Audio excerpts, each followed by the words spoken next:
Welcome back to another episode of Trash Talk. I'm Jon-Bernard. This is Nick. We are the K-Roos brothers giving you the fight news around the world in MMA. This week, we've got a UFC 311 preview. It is currently scheduled to be in Los Angeles, but I think there's a fire or something going on. I think they said if the fires got worse, which I don't think they have, they would have moved it to Vegas. T-Mobile was free. Dana White did That's say very that, luckily. yeah. But I think the Inuit Dome Yeah. Dome will host UFC 311. Probably will be the card of the year. I don't want to get ahead of myself. It's the first card of the year, but it is stacked. It is a stacked card. As an Australian, we always get shit cards. Our card this year is equivalent to the Brazil one of last year. This card is definitely starting the year off with a bang. Brazil was probably worse. We're probably getting the Canada one of last year. It's literally the exact same main event. Yeah, very true. BDP versus Strickland, and then everyone below that is just shit. It's terrible. It is going to be a very interesting card. We've got some big fights. We will get into the preview of the fights. But happening around the world in news, everyone saw this viral video yesterday, was Khabib Nurmagomedov getting kicked off a plane. Well, when I first saw this, I thought it was a joke. I thought maybe someone's just trying to play a prank on Khabib, because why would you kick off someone that famous off a plane? Why would you do that for? I understand he doesn't speak the best of English. Well, I don't think the flight attendants would be avid UFC followers. I don't know if they... I feel like Khabib transcends certain industries. Maybe the airline industry, maybe he would have caught a lot of flights in his time traveling to and from Russia to America. But I just don't think that was the case. They thought he was a danger. It was Frontier Airlines, and they essentially said that he wasn't following protocol in the exit row. He wasn't responding to the flight attendants. That's why they kicked him off. He said it was a form of, this isn't fair. Why are you? And everyone, his coach came out and said it was racially profiling. Everyone's saying it's a case of racial profiling. Who I feel sorry for is Alaskan Airlines. Everyone's written articles at the start, and all these news reporters were saying Alaskan Airlines kick Khabib off. They really copped the short end of the stick, but very bad look for the airline. Well, Khabib did confirm that it was Frontier. It wasn't Alaskan, so I think maybe they saved a bit of face there publicly. But if you're Khabib, I think out of everyone on the plane, especially an American flight, you're more than likely going to be the most fit and able person to help assist in the exit row. Of course. Usually Americans are a bit larger. I don't think they're going to be the best to help in these situations. Yes, maybe his English might not be the best, but I'm sure if asked, Khabib would be the best person on that airplane to help assist in an emergency. Yeah, I mean, the flight attendants said they felt uncomfortable. Now, I could maybe see where they're coming, but you'd hate to be the air marshal having to kick Khabib off the plane. You see a former lightweight champion having to kick him off the plane. It'd be very frightening nonetheless. Look, I'll be honest, when he was getting up and he was a bit frustrated, I thought maybe he was going to shoot double leg on the flight attendant. I thought maybe it was going to happen, but he kept this cool, and credit to Khabib, he's put it back behind him. Well, he's focusing on the fight. This was the statement from the Frontier airline. They said on January 11th, it was a flight from Las Vegas to San Francisco. He was seated in the exit row. He was asked multiple times if he was willing and able to assist in an event of emergency. According to the flight attendants, Mr. Nurmagomedov said he didn't respond. Despite repeated attempts, which placed him on non-compliance, the flight attendant informed Mr. Nurmagomedov he would be removed from the plane. Then a video came after the fact of him saying, yes, I would be able to help. So, again, it's not a he said situation. Well, the flight attendant saying he never responded, but in the video, he's clearly saying, I said, yes, I would help if needed. Which is all that's all you needed in the end. If he said, yes, I understand. Flight attendants, listen, just take the plane off. The exit row is just for extra leg room. Just take it easy. No one's helping the event of emergency. They're either putting the mask on or they're jumping out. And he said at the check-in desk, I said, yes, I've got no problem. So, why are you asking me 30 times? Maybe he's just a bit frustrated. I think a lot of the comments, though, did give credit to Khabib because they expect him to be flying first class, one of the richest Russian athletes. That suit did come out, I think, last year where the Russian government was seizing some of his assets. Maybe that's why he's flying coach now. I don't know. Yeah. But if it's because, if he's just humbling himself and flying coach, credit to you, Khabib. I respect it. Well, let's talk about another Dagestani legend who's set to fight this week. Islam Makhachev did a stream with Adin Ross. Now, we got an Adin Ross stream with Islam before GTA 6, but I didn't expect this to happen. Dana White is obviously working his magic, and it was nice to see Islam in a different environment. He brushed off Adin Ross to start with. He goes, listen, leave the room just first. I want to watch this fight with my manager. Adin Ross obliged. That delayed the live stream for a little bit. But then the live stream started, and it was kind of good. Adin Ross asked him some questions that the people wanted to know. Do you want to go up in weight and fight for a double champ? He said right now, look, Belal is champion, but it's a very big dream of mine. And I want to see where that takes me. We're going to sit down with his manager and maybe talk that out. He said this multiple times now. He said it's his goal, it's his dream in the UFC to be double champ. So if Belal's in the way and that's going to cost him his dream, I think he might eventually verse Belal because what's more important to Islam? Your dream or your Belal- friendship? Belal's friendship, or like he came into the party late as well. It's not like Yeah. he's one of the Dagestani brothers. He's someone that's from Chicago. He's not from Dagestan. Really, they just share that Islamic kind of bond. That's really kind of it. So I can see him turning on him. Whether it's a full blown heel turn, I don't think so. But Yeah. he'll just say, look, I want this fight. I want to make it happen. Other big takeaways from the stream. He has mentioned before that he thinks it's more likely that he would face Belal than probably face an Ilia Topuria. He doesn't want to give more opportunities to featherweights. He also did say that his dream match was prime Tony Ferguson. He's not saying that Tony Ferguson over the last couple of years we've seen him. He's saying Tony Ferguson from 4 years ago, who was very athletic. He would have loved to face him. I mean, it's funny. I mean, did miss out on the Khabib Tony Ferguson fight, but an Islam Tony Ferguson would have been great. I feel like we got to fact check that. Tony Ferguson 4 years ago, I think, was getting demolished by Justin Gaethje, and probably I think maybe 2 or 3 fights into his losing streak. We're in 2025 now. We need Tony Ferguson from maybe 7 years ago, 2018, 2019. That's just being Tony Ferguson. But I think if you really watch the press conference that Khabib had with Tony Ferguson, that was a dream fight that didn't happen. So maybe Islam thought, okay, that's somebody that Khabib didn't beat that I can then go and face again. But it's probably not going to happen now unless he just wants a cash grab if someone wants to see it happen. Adin Ross did the trademark, took the body shot from Islam, said he couldn't breathe for 40 seconds. And then he also tried to submit him. Islam gave him his back, and he said, okay, cross your legs. And then Adin ended up tapping out himself. Adin ended up tapping out while putting Islam in submission. I've never seen that before, but it was pretty funny. Islam, his groin strength must be that tight. Like, you even watch like these past fights, even him and Arman, the natural strength that he has when he chokes out Dustin Poirier, and you see these back muscles you've never seen before. These guys are athletic, disciplined freaks. Well, Islam said on the Demetrius Johnson podcast, once he got Dustin Poirier into the choke, before Dustin Poirier even looked like it was completely in, he knew it was done. His teammates started running into the cage because they knew it was over. As soon as he locked it in, his teammates were running in, they were sprinting in. It's like, when Steph Curry shoots a 3 and turns around? That's what his teammates were doing. They knew it was over. They knew Dustin Poirier was going to tap because once his body strength is absolutely wrapped around you, it's game over. Islam's strength is that powerful. Well, Arman Tsarukyan recently did the Pound for Pound podcast, and he's obviously previewing his upcoming bout with Islam Makhachev. But he basically said, after this fight and I capture the belt, I'm only interested in taking money fights, which is like, you haven't really climbed the mountain yet. And he's saying, I'm really in this business for money. If I'm not making money, I could go work with my dad in construction and maybe start making money. I don't know. But look, he obviously doesn't need the money. He comes from a very rich Armenian family. But what do you make of Arman saying, I only want to make money. I don't really care. I'll get to the pinnacle of the sport, win the belt, and then the rest, I just want money. It's like winning a premiership and then saying, I want to go to a club for money. Look, he's taking a very left field approach to promoting his fight. He said a lot of stuff in the lead up to this fight. I think it came out earlier this week that he only became a UFC fighter to get Instagram verified. So that's already funny enough. Then it came out that Dana White was shocked how wealthy he was because obviously fighter pay is a big thing. But Arman doesn't care about fighter pay because he's already pretty wealthy. He's already driving Lambos, Ferraris in Russia. Lamborghini Uruses. So when it comes out that once he wins the title, he just doesn't care about anything anymore. He just wants money. It's kind of contradictory to what he's already said. But I guess that's what he wants. He can do whatever he likes. He's in a position. I'll give you the direct everything's quote. just for fun.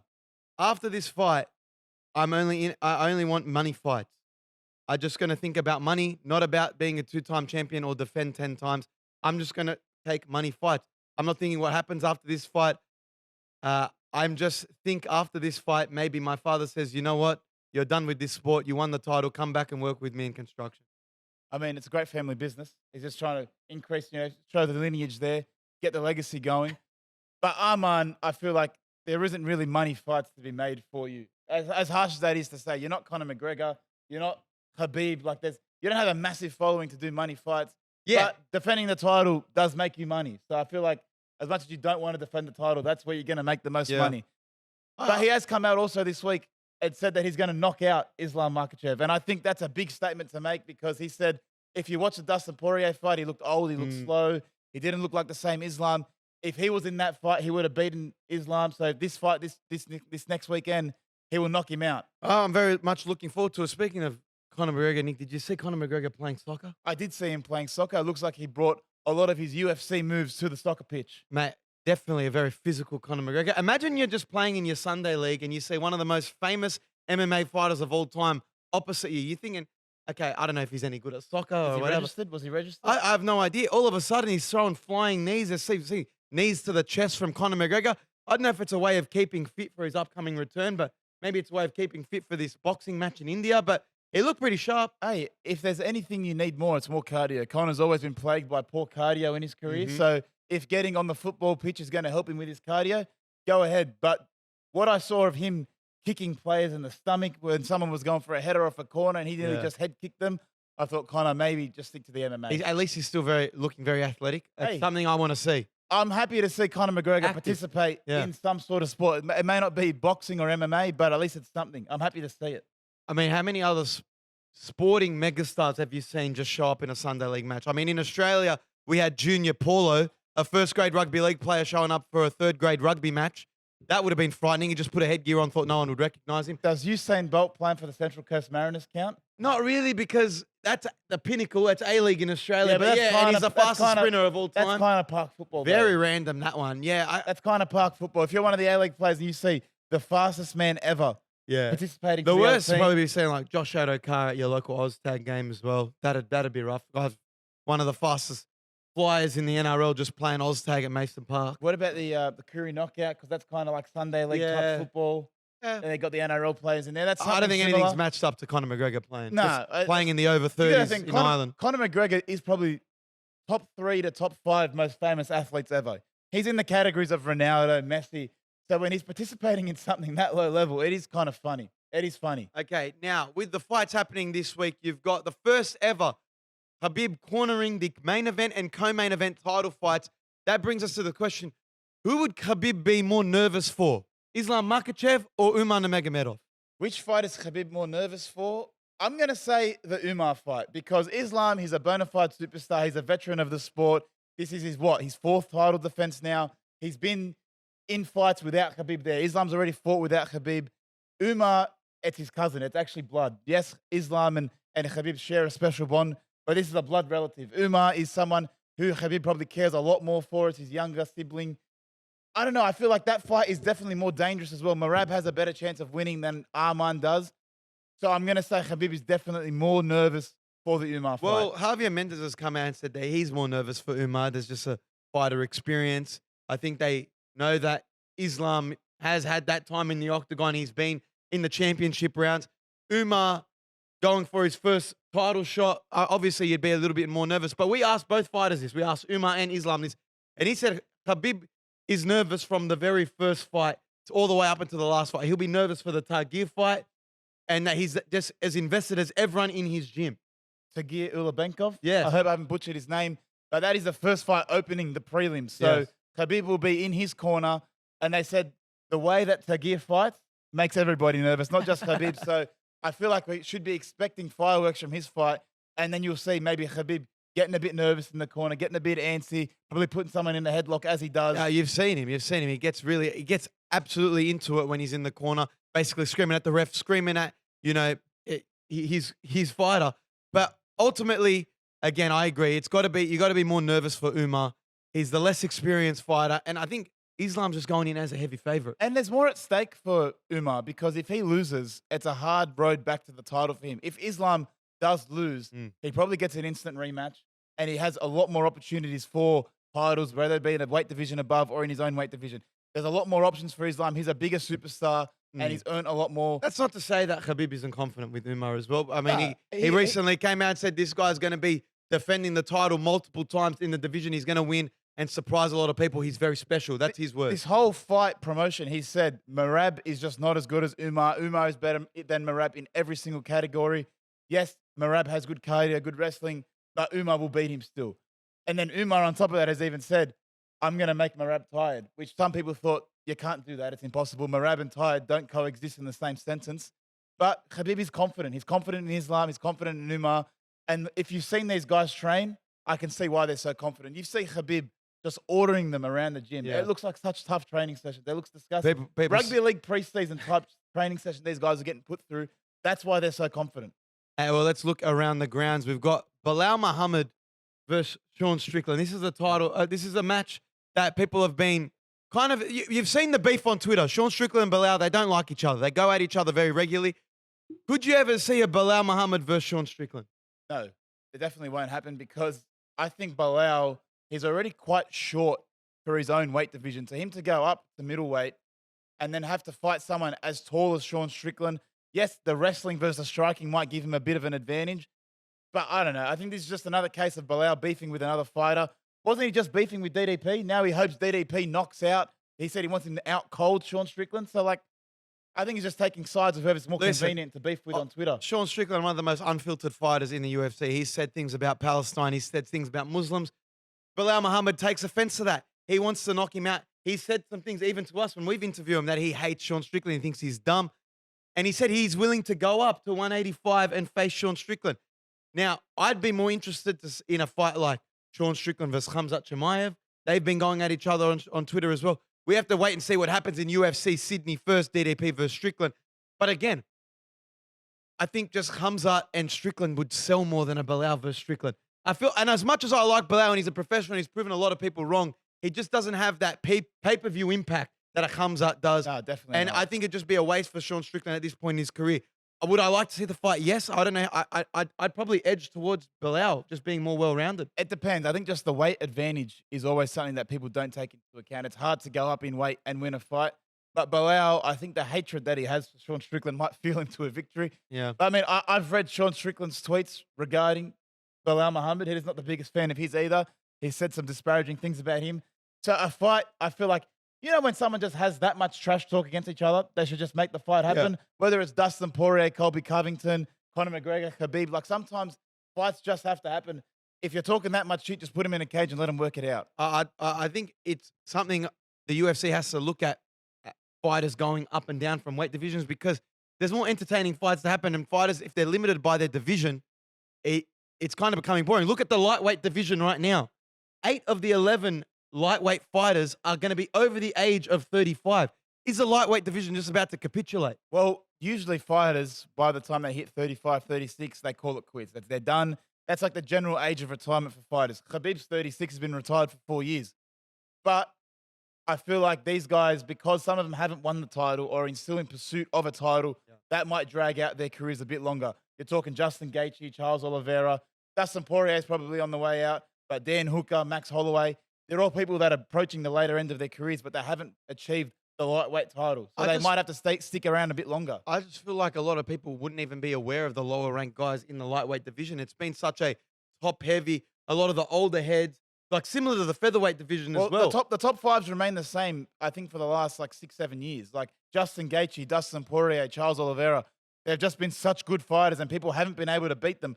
And for example, Benoit Saint Denis was supposed to beat Dustin Poirier and ascend up the rankings. That was supposed to be the end of Poirier, but he got knocked out. Like, what you can't stop these fighters if and then he lost to Ronaldo Moicano. It's on these younger fighters to win and then move up the rankings. You can't blame these older fighters. And as long as they've got a top 5 ranking, they probably won't retire because usually it's the case of like Chris Weidman, who was great and was on a back-ended deal, who's got to just play out his contract. That's why he's still around. If you were Dana White right now, what are your thoughts on the lightweight division? What do you plan on doing with it? I feel like you got to maybe bring Ilia Topuria up once he's run through the flyweight division. Featherweight, yeah. Oh, sorry, the featherweight division. Once he's gotten through that, then you would bring him up. That's how you probably bring someone up out of there. Maybe even Volk, once he's done with the featherweight division, bring him up. That's where you can kind of bring in new blood to the division, make bigger fights. I feel like they can't pay too much attention to the rankings. Look at what Khalil Roundtree did with Alex Pereira. Give some of these higher ranked fighters an opportunity, put them on the map. Yeah. You know what I mean? Give them big fights. Like even talking about Dan Hooker versus Gaethje, it's a fight that I want to see happen. But like Dariush versus Moicano, again, we're looking at some of the older heads of the lightweight division. But Start giving these young guys an opportunity to build some momentum in the division. That's on the young guys to do that. They've got to get in there and win in convincing And fashion. make some noise on social media. Yeah, like you got to build up your own profiles. Like the guys that are in the current top 5, they've earned their spot there, and they're not going to surrender it just because they're getting old. They still have stuff to achieve. They got stuff to do. So I don't think it'll change too quickly. Maybe in like the next 3 years, it'll be completely different. But that's just because age will be a factor. Always, father time gets everybody. Yeah, I mean, yeah, it's a big question mark on the lightweight division. But let's talk about Bellator. Ariel Helwani, as of today, announced that Bellator will no longer exist. So for context, PFL own Bellator. They said they will no longer be running events. Prize money for PFL events have dropped from 1 million to 500,000. So I thought the Saudis had unlimited money. Maybe they don't. Maybe they don't have unlimited money anymore because the PFL was supposed to be a cashed-up alternative to the UFC. They bought out Bellator, but with Bellator no longer running, I feel like that was going to happen eventually. Like if PFL bought them, it's because they were going to overtake them and put the PFL branding everywhere. Yeah, but in saying that, a lot of fighters have criticized competitors because they say the only place to make money in the UFC, in MMA, is in the UFC. Because again, you've seen like even in ONE and other promotions, fighters have been asking to get out of their contract so they can potentially go to the UFC. The UFC's model is the only one that works. These competitors have tried, and everyone says competition is great for the sport, but obviously you want what's best for the fighters. Why can't any competitors get it right? Well, it's why can't anyone compete with the WWE? Because they've just been around for longer. They've got the, they've got the Marketing machine They've behind got the them. marketing machine behind them. Like they're such bona fide that their status as the top dog now is just there. I think the PFL could compete with them. They could because they've got the money. But if they're dropping the prize money now, that's your biggest competitive advantage gone. Like fighters at least had an alternative. Okay, I don't have to fight with UFC, Francis Ngannou, because I can get paid more by another promotion. Well, I mean, maybe they just sunk so much money into Francis Ngannou. His last fight with Ferreira did over 10,000 pay-per-view buys. But again, he'd be getting that big Saudi money that he got in that boxing match. I don't know. UFC has a monopoly on MMA. And it's true. It's like with any sport. Like, why isn't any other sport competing with the NBA? It's because NBA is where the biggest television market is, where all the eyes are on, all the biggest fans go there. But there's just more. You hear more from the UFC, that you know more of the fighters. They're on ESPN doing fight nights. There's more media around the UFC. They have pay-per-views on every single month. You just know who the UFC superstars are. They know how to market it. The UFC just have a model that works, and other competitors just haven't seemed to get it right. I mean, look at AEW. Their crowds are starting to say that people aren't showing up. They're starting to go through a lull period, and WWE is going through a record-breaking period. The bigger brands, the bigger known monopoly is always going to be the one that succeeds in the longer term because they've just got the resources and they've got the consistent fandom. Well, everyone always has a go at Dana White for dismissing the competition, PFL, Bellator, and he's always going them. They don't know how to draw money. Dana White is right. They just haven't been able to put a model together that makes the fighters money and them money. And in saying that, I still don't know why they ask him those questions. The UFC is set to go for their TV broadcasting rights, and they're saying that they could get up to $1 billion with streaming coming into it. Amazon, Netflix now bidding for live sport. They could be getting $1 billion a year for their TV rights, which is crazy. UFC on Netflix shows you how big the UFC actually is. UFC on Netflix would be massive, and it would be so good. Like that would be so good. Like I usually illegally stream. I don't want to dub myself in, but it would be great to see it on Netflix. I just feel like the Jake Paul versus Mike Tyson fight wasn't the best, so they would learn from that and make it better. But having everything, even if they could get the whole kind of catalog of UFC fights from back in the day, the way they've done with WWE, if they did that for UFC, well, basically having like a awesome. fight pass on Netflix. Oh, it'd be awesome. Yeah, I think I'd buy it. That's probably where the TV rights are going. But as we said, UFC, probably the monopoly in MMA, the number one promotion. And it's going to be hard for competitors. Even if you've got money backed by Saudi Arabian princes, it's going to be hard to compete with the UFC. I think if they really wanted to, the Saudis, though, like they have with boxing, maybe they're just shifting priorities to boxing. That's where they're seeing more success. But if they really wanted to, they've got unlimited money. I've heard this Saudi investment fund is in the trillions of dollars. Okay. So they're not running out of money. Well, speaking about Saudi Arabia, at the Ring Magazine Awards, Ryan Garcia versus Devin Haney, they got into a bit of a scuffle. Now it comes out that Turki Al-Sheikh wants to see Ryan Garcia versus Devin Haney rematch. They're going to make it happen. Apparently, it's agreed upon.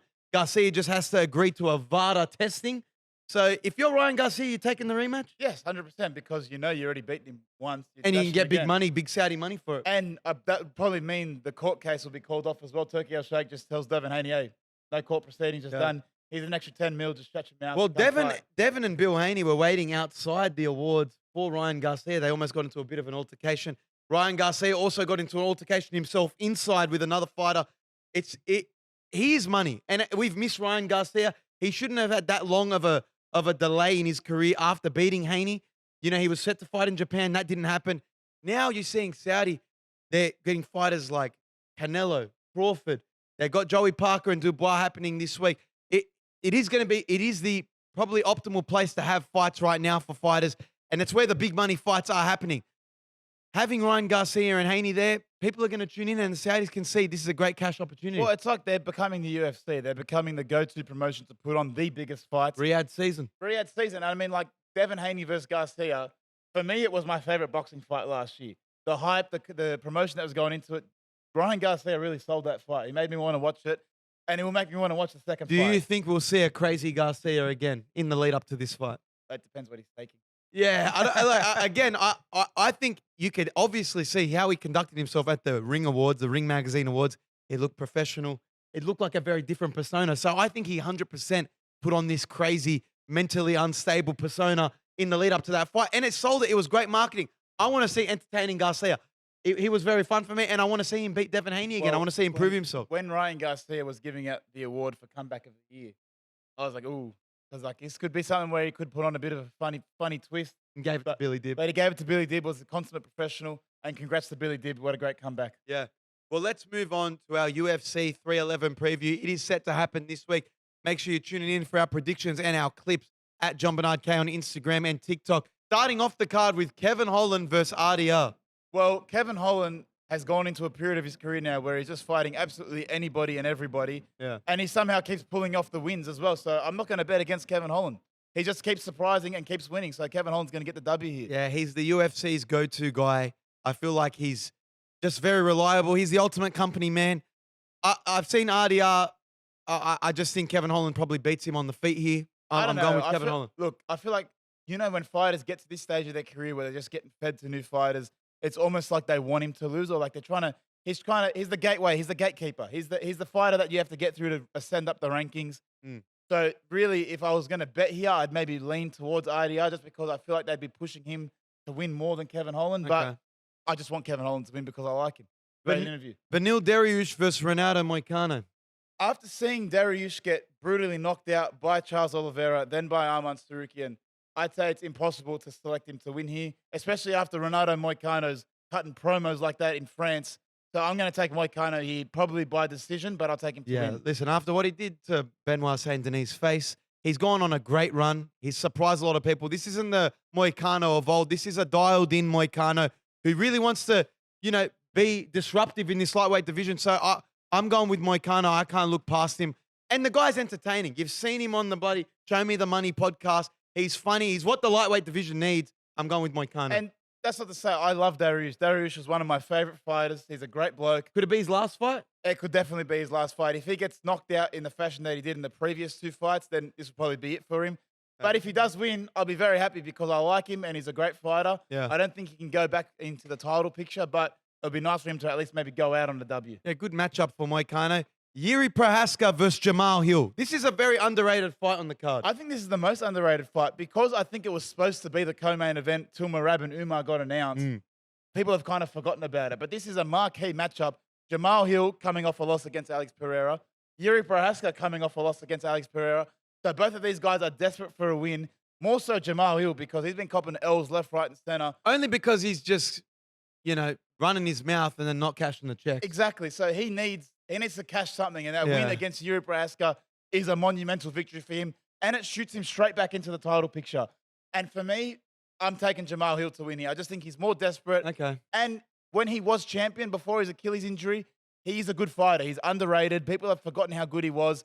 Yuri Prohaska, I don't like his fighting style. Yes, it's very unorthodox, and that's what kind of gives him his advantage. But I think in this fight, in a striking battle, I'll take Jamal Hill. Yuri this week said that even after everything that's happened, losing to Alex Pereira twice, he says, I've genuinely improved my style and I want this Alex Pereira trilogy. He says he goes, I'm eyeing winning this match and facing Alex Pereira. So he is very motivated. The reason I'm taking Jamal Hill is because we haven't really seen much of him. Yes, he had the injury. Then he had Which he came back early from to fight. It's a save 300. For Pereira, you saw that referee kind of, intervening there, and then he gets the knockout. He says he got caught. I just think we haven't seen the best of him in a while, and we will see the best of Jamal Hill now. That's why I'm going for him. And I'm also saying John Jones picked Jamal Hill. We're talking the best heavyweight of all time picked Jamal Hill, saying he liked his simple style as opposed to Yuri's unorthodox kind of boxing style. So I'm taking Jamal Hill as well. And John Jones watches hours and hours of film. He knows what he's talking about. He's one of the most educated and intelligent fighters of all time. And for me as well, Jamal Hill, he did come back early from injury. Let's not Yeah. discount that. Going into that Pereira fight, people were actually thinking that, well, I think, was he the favorite? I'm not sure if he was the favorite or not, Yeah. but people actually thought that he was going to end and stop Pereira in his tracks. Well, I mean, if you're Yuri Prohaska, you got to be a little bit delusional, thinking you should be able to get. It's like that easy level of like third or fourth times the charm. and you know Whereas what? like Jamal, Wasn't he supposed to go down in weight? Like all of a sudden now he's back in. that's what I say. If Yuri wins this fight, he's got to go down or up. He can't stay in the division. Like once you've lost to a title holder twice, Max Holloway, for example, it's very hard to earn a third title shot unless you clear the division again. Mhm. So he's got to beat Jamal Hill, then maybe Khalil Roundtree, then maybe get a title. I don't know. He's got to win at least 2-3 more fights. Co-main event: Merab versus Umar. This is an extremely tough fight. One, because Umar, with his kicking and striking, is a lot better than people think, and Merab does get caught. But Merab does not get tired. He wrestles and just out-cardios you the whole fight. And I personally want Merab to win. We've done a skit with him. I like him a lot. He's a legend. But I just don't see how he can win in a dominating fashion. Against, Henry Cejudo, Peter Yan, Sean O'Malley, his dominating style is what carried him to the victory. It was the decision victory. Yeah. But I don't know how he can do that against Umar. So as much as I want him to win, I just don't see how he can get it. I'm leaning more towards Umar just purely on the way it's matched up. Yeah, so who you going, Umar or Merab? I'm going Umar, but Okay. I'm not going to bet on it. No way. Okay. I'll take the fight to go the distance because I feel like that's the way Merab fights, and that's the way, I don't think Umar has proven it enough to be a finisher. So I'll take the fight to go the distance. I'm going with the champion, who's going in as the underdog, Merab. And the reason, like as you said, this guy is a cardio machine. You speak to fighters that train with him, Aljo, Kaya Sakura, who sparred with him. He just does not stop. He doesn't have an off switch. He keeps the pace going from the first round all the way up until the fifth round. He's been in the championship round before. And I just think Umar just doesn't have that experience that Merab does. And he hasn't had experience in the UFC long enough to say that he can be, go the distance with Merab and be champion. Look what he did to Peter Yan. Look what he did to Sean O'Malley. I just think Merab is a very likely underdog to back this week. So I'm taking Merab. I like him personally. I think he's got a great fight style. And he might surprise a lot of you. I think, yes, he does like to fight that grueling wrestling win and take control and not do a lot with it. But I think this fight, you're going to see a bit more striking from Merab because these guys will try and out-wrestle each other. And it's going to be a bit of a stand-up battle. Yes, you got the kicks from Umar, but I'm taking Merab to kind of really weather the storm and beat Umar and win by decision. Look, as long as Merab doesn't get caught, I think he can win. Yeah. But he's just very susceptible to being caught. Like he's got to be extremely smart, more smart than he's been before. That's the difference for me. The main event, Islam Makhachev versus Arman Tsarukyan. This one's a tough one, Nick. I just can't look past Islam. I can never bet against Islam. I know he's lost once, he got caught, but that's when he was young and much less experienced. If you look at Islam now, he's the most. You could make the argument that he's the greatest the lightweight fighter of all time. His fighting style, from striking to wrestling, he's just so good all round. And Arman Tsarukyan, if you rewatch his fight against Charles Oliveira, he nearly got submitted. Okay, he's not unstoppable. He's not great like Islam is. And Islam, he's taking a lot of what Arman is saying personally. He says he wants to knock him out because he's sick of people talking about their first fight. He's saying, I'm going to knock him out and make sure no one ever mentions his name again. He's going to win this fight. I'm taking Islam. Where I can see Arman's argument from is he said, look at how he was in the Dustin Poirier fight. Okay, he looked beatable. Why does he have this aura around him that he can just never be defeated? He's one of the best fighters, pound for pound, number one. He goes, I can beat him. He's got a lot of self-belief, and he can catch him. I think he can catch him. He said he's coming into this match with a move that will surprise a lot of people that he's never tried before. I'm keen to see that. But I just think the experience of Islam and how confident he is going into it, he's not even losing sleep over Arman. Honestly. Business as usual. He was really surprised with how Dustin Poirier was and probably underestimated him to an extent. But it's business as usual for Islam Makhachev, and I think he's going to win. I think it's just going to be Islam head-to-head. I know he's a short price favorite. If he doesn't get the finish, I wouldn't be surprised, so I'll take Islam by decision. I've been fanboying Islam a lot this week. I've watched all of his podcasts and watching his streams, watching his past fights. And after seeing how confident he is going into this fight, it's impossible to bet against him. I do think he gets the finish, though. In a 5-round fight, Arman Tsarukyan I don't think he's ever fought a 5-round fight before, so this will be something testing him. If you watch their last fight, I know it was a 3-rounder, but I think that kind of goes in a similar fashion. These guys, their wrestling is just the best in the UFC. It's the pinnacle of wrestling.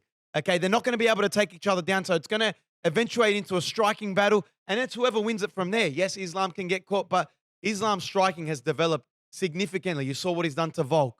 You know, he's finished fighters like Dustin Poirier as well.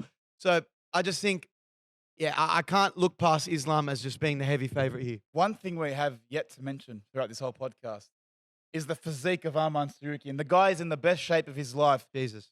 I know some people are saying steroid allegations because his body is just that good. He takes his shirt off and I'm in awe. Yeah, he's got muscles coming off his rib cage. It's a legitimate 8-pack. Like, there's an 8-pack there. And yes, people are pointing fingers like as soon as USADA's drop, this guy takes his shirt off. He's always been in great shape. He's going to be tested for sure. But listen, man, you can't really make sense of it. You can't be that ripped. His genetics are just superior. But he's more ripped than he was at UFC 300. You obviously probably have to do a weight cut in the lead up, but he's probably in the best shape of his life. And mate, how much would you have to train to attain that physique? Well, he says his life is just all training. He loves doing it. And if you can achieve that physique, I would be doing everything I could to do that as well. I'm actually a bit jealous. I want to get into that physique. Like, I think it's amazing. You're going to have to take a few substances to get to that level. And then I saw a photo, a meme of like, obviously Arman ripped to shreds. Mm-hmm. And then Islam, when he was, I think, watching someone's fight and it looked a bit like he was a bit disabled. Yeah. And it's like, it's hard to explain to someone that the guy on the right will beat the guy on the left. So it's like, it's hard to say that this guy in this shape will lose this fight, but Islam is that good. Definitely probably the best physique in the UFC. I would say number 1 being Arman Tsarukyan, 2, Paulo Costa. Yeah, Paulo Costa. And then 3, I don't know, go top 3 physiques. I like Toporia's physique, shredded, always showing the abs. Yeah. He's just not bulky though because he's a featherweight, so it's hard. It's hard to get like, you really got to go from lightweight onwards because everyone below there is kind of just like kids. Pereira's got a pretty decent physique, but it's not shredded and not like crazy muscle. Are You know what I mean? For a light heavyweight. I was saying active because Yoel Romero was probably top 3 all time. Yeah, I would take Yoel, but current active best physiques in the UFC. Oh, Leon Edwards. Aljo. Leon and Aljamain, definitely. No. Mozvar Evelev. Oh, he was shredded. Absolutely shredded. The guy says he hasn't eaten sugar for the past 15 years. Literally. He said that in a press conference. Leon Edwards as well. I feel like when you've seen him in person as well, very solid. Yeah. With the shirt off, you can see every single muscle. I'm going Mozvar. I think the guy's got an unbelievable physique. But none of them do it at crazy. None of them touch Arman. None of them touching Arman. He's got muscles on muscles. Let's go to our UFC 311 multis this week. Starting with mine, I'm going with Targir to win head-to-head. He's the opening fight on the prelims. Ronaldo Moicano and Dariush to go the distance. None of them have to win. It's a 3-round fight. I'm saying the fight to go the distance. And then I'm taking Islam Makhachev to win by decision. And I'm taking Umar to win by decision. Good bet. Look, I think Islam could get the finish. If it's going anything like their last fight, they're going to try and out-wrestle each other, and it's going to be a standing battle. So I'm taking Islam to win by decision. It goes the distance.